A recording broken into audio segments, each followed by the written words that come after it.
오늘 우리 옆에 앉아 계신 분들 우리 얼굴을 좀 한번 보시고요. 옆에 있는 분에게 이렇게 인사합시다. 샬롬. 다시 한번 또 반대쪽 우리 성도님에게 샬롬. 네. 샬롬은 무슨 뜻이냐면 하나님의 평강이 함께 하시기를 바랍니다 라는 뜻입니다. 근데 샬롬이라는 그 말 자체가 평화, 평강, 평안 이제 그런 뜻이 있습니다. 하나님의 평강이 함께 하시기를 바랍니다 라고 인사할 때 정말 중요한 거는 이 마음속에 권사님이, 장로님이, 집사님이 하나님의 평강 때문에 행복했으면 좋겠습니다. 정말 그렇게 평안을 누리셨으면 좋겠습니다. 그런 마음을 담고 눈을 마주 보시면서 그렇게 인사해야 됩니다. 얼굴은 다 찌그러지는 얼굴 표정을 하고 샬롬 그래버리면 이게 잘못하면 욕이 됩니다. 자, 다시 한번 얼굴을 보시면서 이번에는 하나님의 평강이 함께 하시기를 바랍니다 라고 인사해 주시기 바랍니다. 우리 앞뒤로 하나님의 평강이 함께 하시기를 바랍니다. 네, 하나님의 평강이 함께 하시기를 바랍니다. 네. 한 6개월 만에 인사하신 분도 계시죠? 늘 같이 앉아 있는데 인사를 별로 안 하셔서. 네, 오늘 설교는 딱 10분만 합니다. 기쁘십니까? 네, 감사합니다. 저도 기쁩니다. 앞에서 막 박수 치는데, 요 앞에 지금 유초동부도 앉아 있는데, 이따 설교가 끝날 때 물어볼 거예요. 뭘 설교했는지 잘 들으시기 바래요. 보통 우리가 달력의 한 주간의 첫 시작이 일요일입니다. 일요일, 빨간 날. 보통 사람들은 일요일이라고 하는데 교회 다니는 분들은 주일이라고 합니다. 왜 주일이라고 할까요? 주님의 날이기 때문에 그렇죠. 주님의 날. 교회에서 주일을 지키는 성경적 근거는 10계명 중에 4계명에 있는 말씀을 근거로 합니다. 4계명이 뭐죠? 안식일을 기억하여 거룩히 지키라. 이것이 4계명입니다. 그러면 안식일이 주일인가? 그렇지는 않습니다.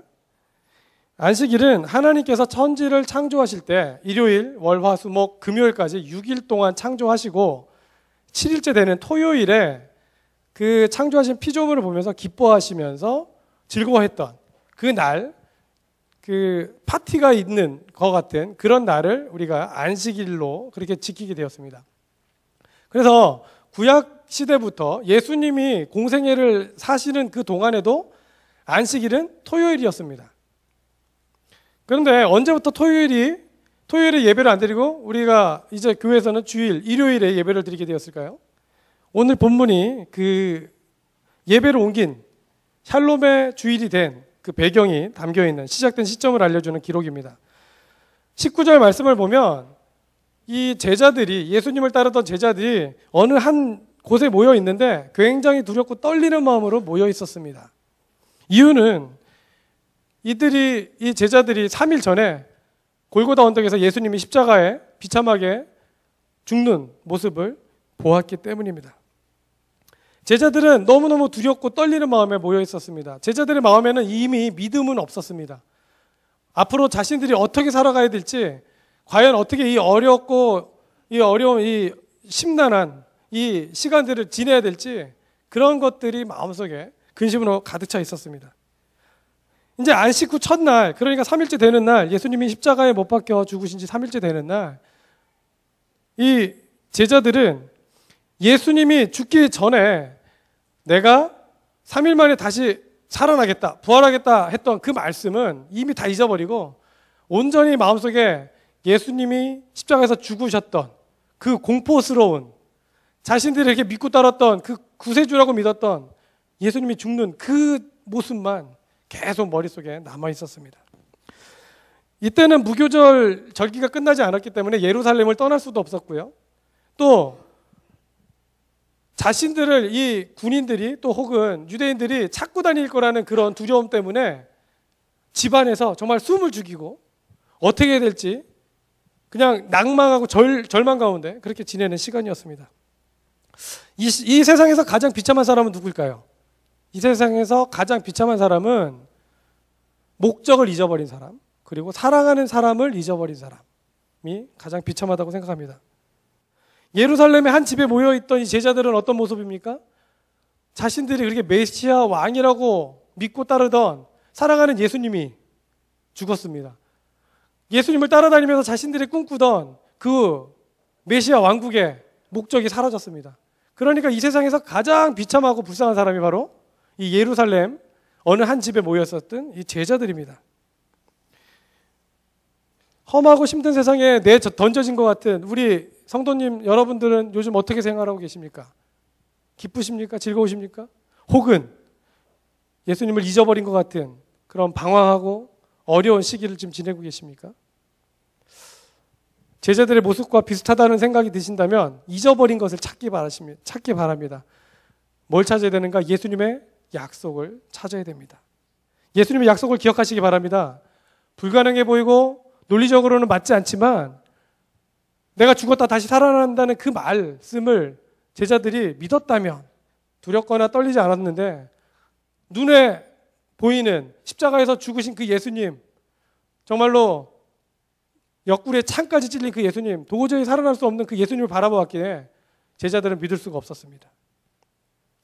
이렇게 맥이 없는 이 제자들에게 예수님이 찾아오십니다.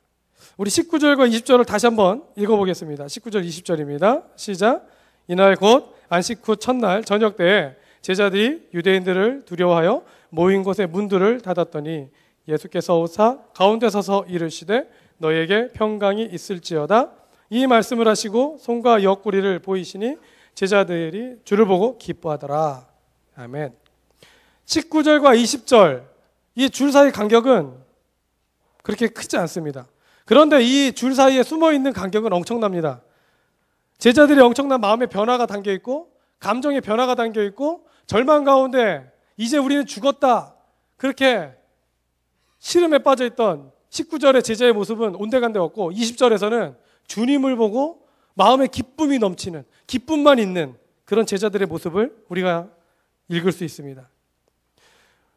우리의 삶의 극적인 변화, 정말로 너무너무 힘들고 어려울 때 극적인 기쁨을 맛볼 수 있게 해주시는 분은 주님밖에 없는 줄 믿습니다. 예수님밖에 없는 줄 믿습니다. 꼭 필요한 분이 예수님이심을 믿으시기 바랍니다.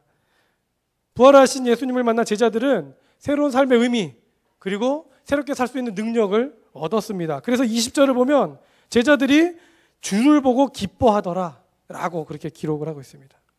우리가 매주 주일마다 예배를 드릴 때 놓치면 안 되는 핵심이 있습니다.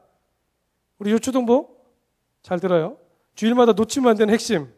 그것은 사망 권세 죽음을 이기신 예수님의 부활입니다. 아멘.